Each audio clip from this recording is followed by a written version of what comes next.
আজানের সময় আকাশের দিকে তাকে একটি দোয়া পড়েন, আপনার সব দোয়া কবুল হবে। আল্লাহর কসম করে বলছি, আল্লাহর কসম করে বলছি, পরীক্ষিত আমল এগুলো শেয়ার করে দিবা। তুমি আমল না করেও সওয়াব পাবা তোমার একটা শেয়ারে। এটি যদি শুনে অন্য কে আমল করে তুমি আর সওয়াব পেয়ে যাবা। আজানের সময় যখন আজান হয় তখন আমরা কথাবার্তা বলি, এগুলো অনুচিত। আপনি আজানের সময় আকাশের দিকে তাকিয়ে একটি দোয়া পড়বেন। এই দোয়াটি আমরা অনেকেই পারি। এখন বলবেন হুজুর কমন পড়ে গেছে দোয়া। আমরা অনেকেই আল্লাহ তাআলার কাছে এটা ওটা চাই, কিন্তু সঠিকভাবে চাইতে জানি না।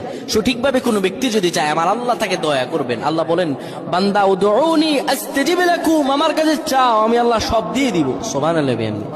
যখন আপনার আজান হয়, আজানের সময় আপনি আসমানের দিকে তাকান, তাকিয়ে আপনি বলুন, পড়তে থাকেন, আল্লাহুম্মা আনতা রাব্বি লা ইলাহা ইল্লা আনতা খলাকতানি ওয়া আনা আবদুকা ওয়া আনা আলা আহদিকা ওয়া ওয়া'দিকা মাসতাতা'তু আউযু বিকা মিন শাররি মা সানা'তু আবু'ু লাকা বিনি'মাতিকা আলাইয়া ওয়া আবু'ু বিযানবি।